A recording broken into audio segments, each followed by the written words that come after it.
بسم اللہ الرحمن الرحیم۔ السلام علیکم۔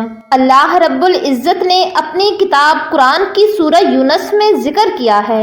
ارشاد باری تعالی ہے، اور ہم نے بنی اسرائیل کو دریا سے پار کرا دیا، پھر ان کے پیچھے پیچھے فرعون اپنے لشکر کے ساتھ ظلم و زیادتی کے ارادے سے چلا، یہاں تک کہ جب ڈوبنے لگا تو کہنے لگا میں ایمان لاتا ہوں کہ جس پر بنی اسرائیل ایمان لائے ہیں اس کے سوا کوئی معبود نہیں، اور میں مسلمانوں میں سے ہوں۔ جواب دیا گیا اب ایمان لاتا ہے، اور پہلے سرکشی کرتا رہا اور مفسدوں میں داخل رہا۔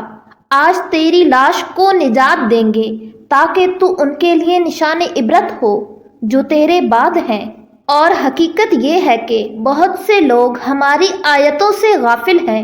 اللہ تعالیٰ نے ان آیات میں فرعون اور اس کے لشکر کے غرق کیے جانے کی کیفیت کو بیان کیا ہے کہ جب موسیٰ علیہ السلام اپنے ساتھ بنی اسرائیل کو مصر سے لے کر چلے تو بچوں اور عورتوں کے علاوہ جنگجوؤں کی تعداد 6 لاکھ بیان کی جاتی ہے، تو فرعون سخت غضبناک ہوا اور تمام ریاستوں سے لشکروں کو اکٹھا کیا اور فوجیوں میں سے کوئی نہیں بچا۔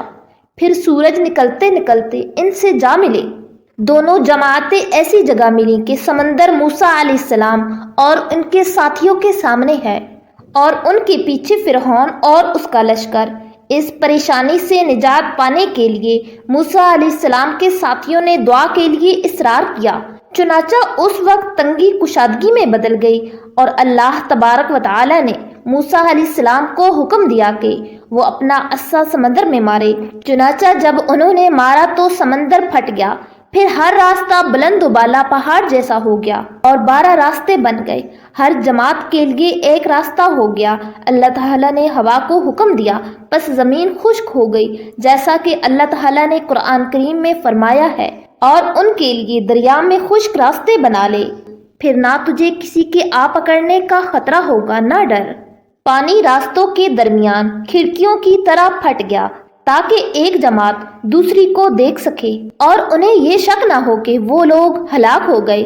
جب موسیٰ علیہ السلام اور ان کے ساتھی سمندر پار کر گئے تو فرعون یہ منظر دیکھ کر سخت حیران ہوا، ہکا بکا رہا اور ڈر گیا، واپسی کا ارادہ کیا۔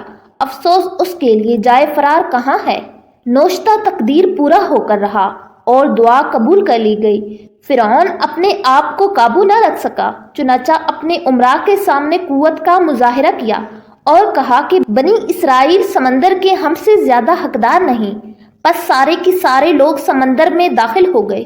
جب سمندر کے بیچ میں ہوئے اور پورے لوگ سمندر میں آ گئے، اور جو ہی ان میں سے پہلے شخص نے نکلنے کا ارادہ کیا تو اللہ تعالیٰ نے سمندر کو ان پر مل جانے کے لیے حکم دیا، پس وہ مل گیا اور کوئی نجات نہیں پا سکا، اور لہریں انہیں غوطہ دینے لگی۔ فرعون کو لہروں نے اپنی لپیٹ میں لے لیا، پھر اس پر موت کی سختیاں طاری ہو گئیں، اور پکار اٹھا کہ میں ایمان لاتا ہوں کہ جس پر بنی اسرائیل ایمان لائے ہیں اس کے سوا کوئی معبود نہیں، اور میں مسلمانوں میں سے ہوں۔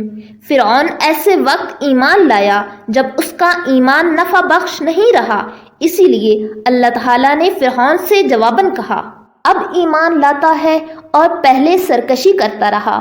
جب بعض افراد کو فرعون کی موت کے بارے میں شک ہوا تو اللہ تعالیٰ نے سمندر کو حکم دیا کہ فرعون کی لاش اس کی معروف و مشہور ذرہ کے ساتھ زمین کے ایک اونچے حصے پر ڈال دے تاکہ لوگوں کو اس کی موت و ہلاکت کا یقین ہو جائے۔